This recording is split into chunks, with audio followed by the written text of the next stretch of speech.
नमस्कार। आज हम गुप्त साम्राज्य के बारे में पढ़ेंगे। कुषाण साम्राज्य के विघटन के बाद जिस विकेंद्रीकरण के युग की शुरुआत हुई वो चतुर्थ शताब्दी ईस्वी के प्रारंभ तक चलता रहा। चतुर्थ शताब्दी ईस्वी के पूर्वार्ध में महान गुप्त साम्राज्य का उदय हुआ। गुप्त संभवतः कुषाणों के सामंत थे। 300 से 600 ईस्वी के मध्य का राजनीतिक इतिहास मुख्य रूप से अभिलेखों और सिक्कों के आधार पर तैयार किया गया है। अब सबसे पहले हम बात करें अगर कि गुप्त इतिहास को जानने के कौन कौन से साधन हैं। गुप्त राजवंश का इतिहास हमें साहित्यिक और पुरातात्विक दोनों ही प्रमाणों से ज्ञात होता है। साहित्यिक स्रोतों में पुराण सबसे पहले आते हैं। पुराणों का पांचवां लक्षण वंशानुचरित, जिसमें कि राजवंशों का वर्णन किया गया है, ये होता है। गुप्त वंशीय इतिहास संरचना की दृष्टि से विष्णु, वायु तथा ब्रह्मांड पुराण अत्यंत उपयोगी हैं। विशाख दत्तकृत देवी चंद्रगुप्त नामक संस्कृत नाटक से रामगुप्त तथा चंद्रगुप्त द्वितीय के विषय में सूचना मिलती है। इस नाटक की पूर्ण प्रति प्राप्त नहीं की जा सकी है। अभिनव गुप्त के अभिनव भारती, भोज के श्रृंगार प्रकाश, रामचंद्र और गुणचंद्र के नाट्य दर्पण में इसके उद्धरण मिलते हैं। इन उद्धरणों के प्रति सबसे पहले सिल्वा लेवी ने ध्यान आकृष्ट किया।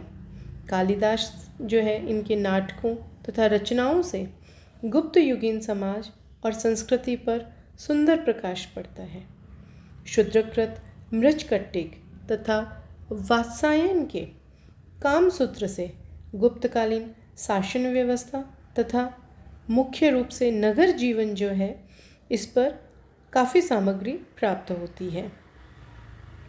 भविष्योत्तर पुराण के कलयुग राजवृतांत में गुप्त नरेशों की कृतियों का उल्लेख है। गुप्तकालीन विष्णु, नारद, बृहस्पति, व्यास, हारित, पितामह तथा पुलस्त्य स्मृतियों से प्राप्त जानकारी मिलती है। महायान बौद्ध धर्म के ग्रंथ मंजूश्री मूलकल्प से 700 ईसा पूर्व से लेकर 750 ईस्वी तक भारतीय इतिहास का वर्णन मिलता है। कौमुदी महोत्सव नामक 5 अंकों के नाटक की लेखिका वज्जिका, इसका समय केपी जायसवाल ने 340 ईस्वी यानी कि गुप्तकालीन निर्धारित किया है।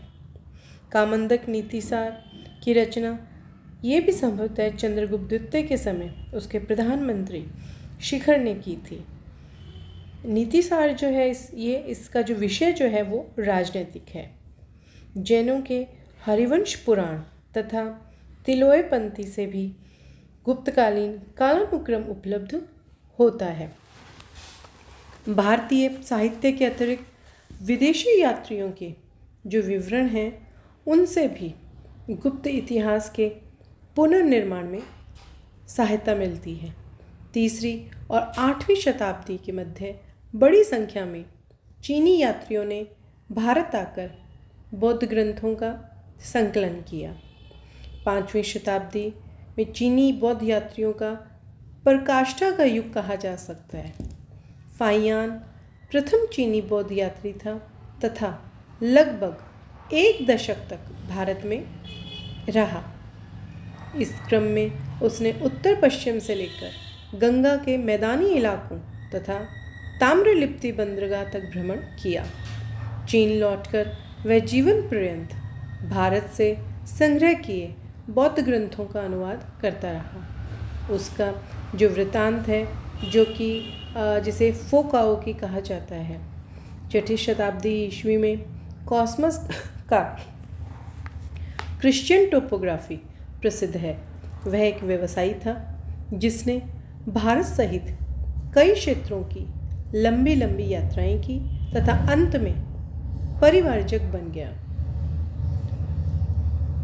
7वीं सदी के चीनी यात्री हुएनसांग के विवरण से भी गुप्त इतिहास पर प्रकाश पड़ता है। अन्य चीनी यात्रियों में इत्सिंग ने गुप्त साम्राज्य के श्रीगुप्त का उल्लेख चेलीकेतो नाम से किया है, जिसने चीनी तीर्थयात्रियों के लिए मृगशिखावन में एक मंदिर बनवाया था, जिसे चीन का मंदिर कहा जाता है। पुरातात्विक प्रमाणों में अभिलेख, सिक्के और स्मारक आदि से गुप्त इतिहास का पुनर्निर्माण करने में सहायता मिलती है।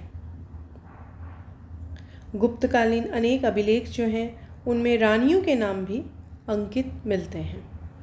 सबसे पहले चंद्रगुप्त प्रथम की रानी कुमार देवी का उल्लेख समुद्रगुप्त की प्रयाग प्रशस्ति में मिलता है।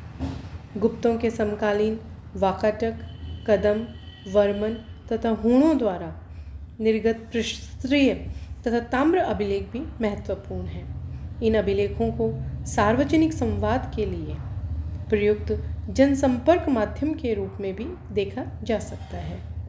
निजी दान अभिलेखों के द्वारा सामाजिक इतिहास तथा धार्मिक संरक्षण की जानकारी मिलती है।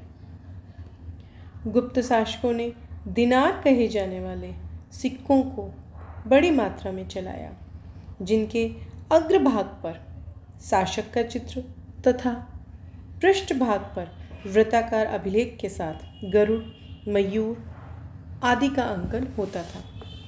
चंद्रगुप्त द्वितीय, कुमारगुप्त, स्कंदगुप्त तथा बुद्धगुप्त ने पश्चिमी क्षत्रपों द्वारा चलाए गए सिक्कों के समान चांदी के सिक्के जारी किए। गुप्तों के स्वर्ण सिक्कों को दिनार, रजत सिक्कों को रूपक तथा ताम्र सिक्कों को माश्क कहा जाता था। मध्य प्रदेश के एरण और भिलसा से प्राप्त रामगुप्त के सिक्के उसकी ऐतिहासिकता के पुनर्निर्माण में सहायक हैं। सिक्कों में जो है नवीनता देखने को हमें मिलती है कि सिक्कों पर राजा के साथ उसकी पत्नी का भी अंकन होने लगा। इसका प्रथम साक्ष्य गुप्तों के प्राचीनतम स्वर्ण सिक्के चंद्रदेव, कुमार देवी प्रकार से मिलते हैं। गुप्तों के समकालीन कदम, इक्ष्वाकु तथा नागवंश ने भी सिक्के जारी करवाए। बसाड़ जो कि वैशाली में है, भीटा, नालंदा से बड़ी संख्या में गुप्तकालीन मोहरें प्राप्त हुई हैं। इसी प्रकार से समुद्रगुप्त के जो सिक्के प्राप्त हुए हैं अलग अलग तरह के, उनसे भी हमें काफ़ी जानकारी गुप्त साम्राज्य के बारे में प्राप्त होती है। अब अगर बात की जाए कि गुप्तों का आदि स्थान क्या था, तो इसके बारे में अलग अलग विद्वान अलग अलग क्षेत्रों को उनका आदि स्थान बताते हैं। सबसे पहले बात की जाए बंगाल की, तो आर.सी. मजूमदार, डॉक्टर एलन गांगुली, चीनी यात्री इत्सिंग के विवरण के आधार पर गुप्तों का मूल निवास स्थान बंगाल राज्य में मुर्शिदाबाद के निकट स्वीकार करते हैं। इत्सिंग के अनुसार उसके 500 वर्ष पूर्व हुइलुन नामक चीनी यात्री नालंदा आया था।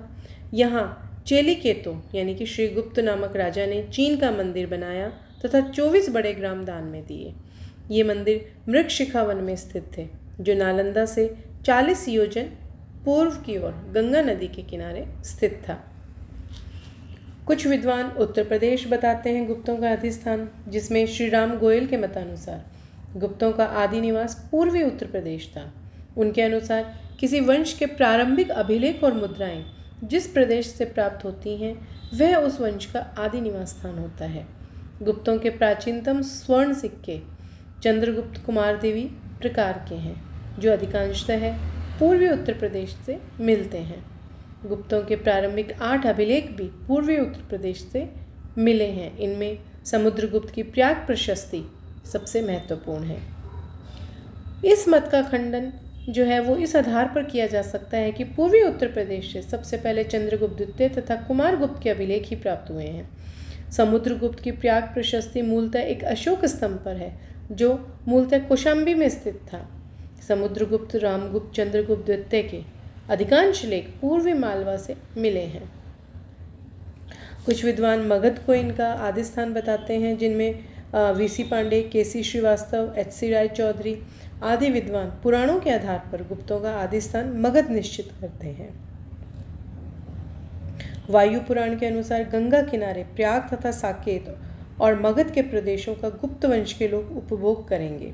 राय चौधरी के अनुसार प्रयाग और कौशल यानी कि साकेत इनके प्रदेश गुप्त वंश के तीसरे शासक चंद्रगुप्त प्रथम द्वारा गुप्त राज्य में मिलाए गए थे, इसलिए गुप्तों का आदि स्थान मगध ही था। Thank you.